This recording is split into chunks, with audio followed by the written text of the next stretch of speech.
Halo teman-teman, selamat datang di channel Indonesia Student Corner. Saya Pian Paujan Padilah, mahasiswa dari jurusan Pendidikan Teknik Bangunan Universitas Negeri Jakarta Angkatan 2021. Nah, di channel kita kali ini, kita akan membahas mengenai tips and trik dalam dunia perkuliahan dan juga materi-materi seputar teknik sipil. Dan langsung saja kita masuk di ruang kelas.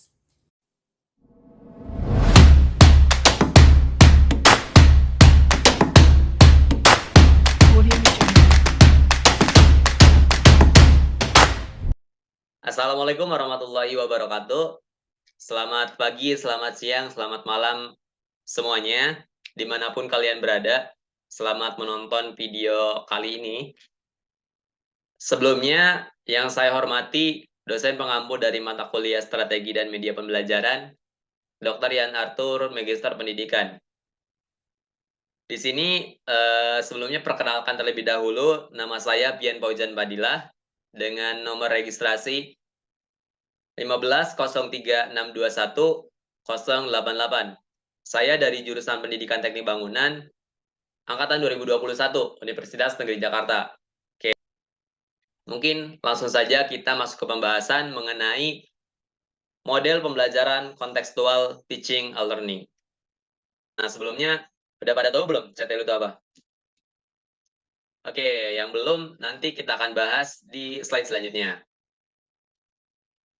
Oke, sebelum masuk ke pembahasan, alangkah baiknya kita ketahui terlebih dahulu latar belakang di mana saya buat materi kita kali ini, di mana pembelajaran itu proses yang penting untuk mencapai tujuan pendidikan. Itu sudah sangat jelas. Di mana dalam mencapai tujuan itu harus ada yang namanya prosesnya. Nah, dalam proses itu ada model pembelajaran di mana model itu harus dikembangkan untuk membantu meningkatkan efektivitas pengajaran dan pembelajaran di berbagai satuan tingkat pendidikan. Nah, di sini salah satu model pembelajaran itu adalah pembelajaran kontekstual, di mana prinsip dari pembelajaran kontekstual itu yang pertama ada relevansi, di mana pembelajaran harus relevan dengan kehidupan siswa agar mereka merasa tertarik dan termotivasi untuk belajar lebih aktif. Kemudian ada penerapan langsung, pengetahuan dan keterampilan harus diterapkan dalam situasi dunia nyata agar siswa dapat mengerti dan memahami sendiri manfaat dari apa yang mereka pelajari. Kemudian yang ketiga ada pembelajaran berpusat pada siswa, pembelajaran yang difokuskan pada kebutuhan, minat, dan bakat siswa sehingga mereka dapat belajar sesuai dengan kecepatan dan gaya belajar mereka masing-masing. Kemudian yang keempat ada kolaborasi, di mana siswa didorong untuk bekerja sama dan berinteraksi dengan orang lain dalam konteks pembelajaran, sehingga mereka dapat belajar dari berbagai perspektif dan juga pengalaman, karena mereka saling tutor sebaya. Nah, sebelum masuk ke model pembelajaran kontekstual, kita akan membahas terlebih dahulu apa sih model pembelajaran itu. Nah, secara harfiah, model itu merupakan bentuk representasi akurat sebagai proses aktual yang memungkinkan seseorang atau sekelompok orang mencoba bertindak berdasarkan model itu. Ya, sudah jelas ya? Model itu bentuk representasi akurat. Itu. Nah, kemudian pembelajaran. Pembelajaran itu apa sih? Nah, suatu kombinasi yang tersusun meliputi unsur-unsur manusiawi, material, fasilitas, perlengkapan, dan prosedur yang saling mempengaruhi untuk mencapai tujuan pembelajaran. Secara singkatnya, ini pembelajaran itu proses dalam memanusiakan manusia. Kemudian dari dua definisi tersebut, kemudian kita simpulkan bahwasanya model pembelajaran itu adalah pola konseptual yang menggambarkan prosedur sistematis dalam mengorganisasikan pengalaman belajar untuk mencapai tujuan belajar. Nah, kemudian di sini saya cantumkan di mana fungsi model pembelajaran ada sebagai acuan ya, acuan bagi perancang pengajaran dan para pendidik dalam melaksanakan pembelajaran. Tentu saja, itu model pembelajaran itu sebagai acuan untuk kita calon pendidik dan juga mereka yang dididik. Nah, dalam pemilihan model pembelajaran itu sangat penting. Dipengaruhi dari sifat, jenis materi yang diajarkan, tujuan, kemudian ada tingkat kemampuan dan kompetensi peserta didik itu sendiri. Nah, kita masuk ke pengertian. Pengertian model pembelajaran kontekstual. Di sini kata Satriani menjelaskan bahwasanya pembelajaran kontekstual itu adalah cara yang paling efektif bagi siswa untuk melihat hubungan antara apa yang mereka belajar di kelas dengan dunia nyata. Adapun dari Forneris menjelaskan bahwasanya contextual teaching and learning sebagai teori pendidikan dengan karakteristik mengajar, memungkinkan pembelajaran di mana siswa menggunakan pemahaman akademis mereka dan kemampuan dalam sekolah maupun di luar sekolah dengan konteks untuk memecahkan masalah di dunia nyata. Kemudian ada lagi nih dari Takonis, Brock, dan Pilo dalam bukunya yang di ini 2016. Mengungkapkan bahwasanya metode CTL itu adalah pembelajaran yang menggunakan konteks nyata sebagai langkah awal untuk belajar, sehingga memberikan makna untuk isi materi dan makna sebagai pembelajar itu sendiri. Nah, jadi dari pendapat tokoh-tokoh tersebut nih, bisa disimpulkan bahwasanya CTL itu adalah pembelajaran yang menekankan pada kaitan antara materi yang dipelajari di kelas dengan kondisi di kehidupan nyata yang bisa dilihat dan dianalisis oleh peserta didik itu sendiri. Seperti itu bahasa yang mungkin mudah dimengertinya. Oke, lanjut nih. Pembelajaran kontekstual pada awalnya didasarkan pada hasil penelitian John Dewey. Asal-usul pembelajaran kontekstual dari konstruktivisme yang merupakan landasan berpikir atau filosofi dalam kontekstual. Bahwa pengetahuan dibangun oleh manusia sedikit demi sedikit yang hasilnya diperluas melalui konteks yang terbatas. Kemudian Gin juga menjelaskan bahwasanya pembelajaran kontekstual berasal dari karya filosofis dan teoritis dari teori pendidikan. Oke, kita masuk ke komponen. Barangkali teman-teman ada yang ingin ditanyakan, silahkan bisa dimasukkan di kolom komentar. Nanti akan saya bahas dan diskusikan satu persatu.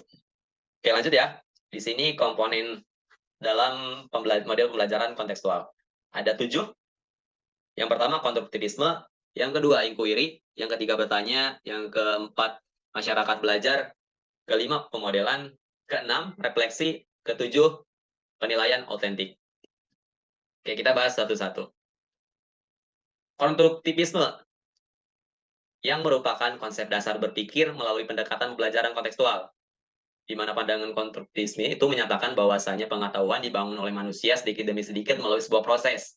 Dalam prosesnya, peserta didik membangun sendiri pengetahuan yang ada dalam pikirannya. Itu konstruktivisme, artinya membangun dari awal sampai akhirnya bisa sampai di titik kali ini.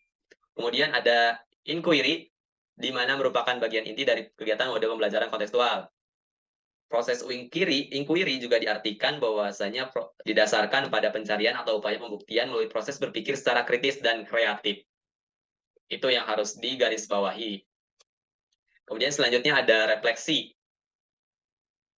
Adalah cara berpikir tentang apa yang baru dipelajari atau berpikir ke belakang tentang apa yang sudah dilakukan ketika proses pembelajaran. Artinya refleksi itu mungkin cerminan kita terhadap apa yang mungkin tadi ataupun kemarin dipelajari untuk kita proses ulang dan dijadikan pembelajaran. Kemudian yang keempat ada penilaian autentik atau authentic assessment, di mana proses pengumpulan berbagai data dan informasi yang dapat memberikan gambaran perkembangan belajar peserta didik, di mana data dikumpulkan dari kegiatan nyata yang dikerjakan peserta didik pada saat melakukan pembelajaran. Yang kelima ada pemodelan. Sudah sangat jelas bahwasanya perkembangan iptek yang cepat itu berdampak pada kemampuan guru yang memiliki kemampuan yang lengkap dan sulit dipenuhi. Maka saat ini itu guru bukan satu-satunya sumber belajar bagi siswa. Dengan kelebihan dan keterbatasan yang dimiliki oleh guru, maka akan sedikit menghambat dalam pembelajaran. Oleh karena itu, adanya pemodelan dijadikan sebagai alternatif untuk mengembangkan pembelajaran peserta didik dalam memenuhi harapan peserta didik secara menyeluruh dan membantu mengatasi segala keterbatasan yang dimiliki oleh guru. Kemudian yang ke-6, ada bertanya. Bertanya di sini adalah suatu strategi utama untuk pembelajaran kontekstual. Karena dalam pelaksanaan ini, CTL itu harus difasilitasi oleh guru. Kebiasaan peserta didik untuk bertanya atau kemampuan guru dalam menggunakan pertanyaan yang baik itu mendorong peningkatan kualitas dalam proses pembelajaran. Sehingga tugas guru adalah membimbing peserta didik melalui pertanyaan untuk mencari dan juga menemukan hubungan antara konsep yang dipelajari dengan kehidupan nyata di sekitar kita. Kemudian yang terakhir, yang ketujuh, ada masyarakat belajar atau learning community, di mana ketika menggunakan pendekatan pembelajaran, guru disarankan untuk selalu melaksanakan pembelajaran dalam kelompok-kelompok belajar. Artinya harus ada kelompok kecil yang dimana isinya itu mungkin lebih dari 3 sampai berapa untuk bisa lebih efektif dalam kegiatan pembelajaran. Oke, selanjutnya kita bahas mengenai kelebihan dan kekurangannya. Kelebihan. Kelebihan CTL itu ada 6. Yang pertama adalah pembelajaran menjadi lebih bermakna. Jelas ya, karena ini basisnya nyata, jadi ada suatu hubungan antara yang kita sedang pelajari hari ini dengan bayangan, di mana kita suruh untuk gimana sih jika kita kaitkan dengan kondisi di lingkungan kita kali ini, seperti itu sih kurang lebih. Kemudian yang kedua adalah pembelajaran lebih produktif dan mampu menumbuhkan penguatan konsep kepada siswa, karena CTL itu menganut aliran konstruktivisme. Yang ketiga adalah kontekstual, merupakan model pembelajaran yang menekankan pada aktivitas siswa secara penuh, baik fisik maupun mental. Jelas ya, karena nomor 3 ini maksudnya tidak sepenuhnya dalam kegiatan belajar mengajar itu berpusat pada guru, tetapi berpusat pada siswa. Yang keempat, kelas dalam pembelajaran kontekstual bukan sebagai tempat untuk memperoleh informasi, tetapi sebagai tempat untuk menguji data hasil temuan di lapangan. 5. Materi pelajaran yang dapat ditemukan sendiri oleh siswa bukan hasil pemberian dari guru. Jelas ya, karena kita berpusat pada siswa dalam CTL itu, sehingga tadi dari nomor 4 juga, bahwasanya ini bukan untuk memperoleh informasi, tetapi sebagai tempat untuk menguji data, hasil dari mereka melihat kondisi di lingkungan sekitar mereka. Nomor 6, penerapan pembelajaran kontekstual bisa menciptakan suasana pembelajaran yang bermakna.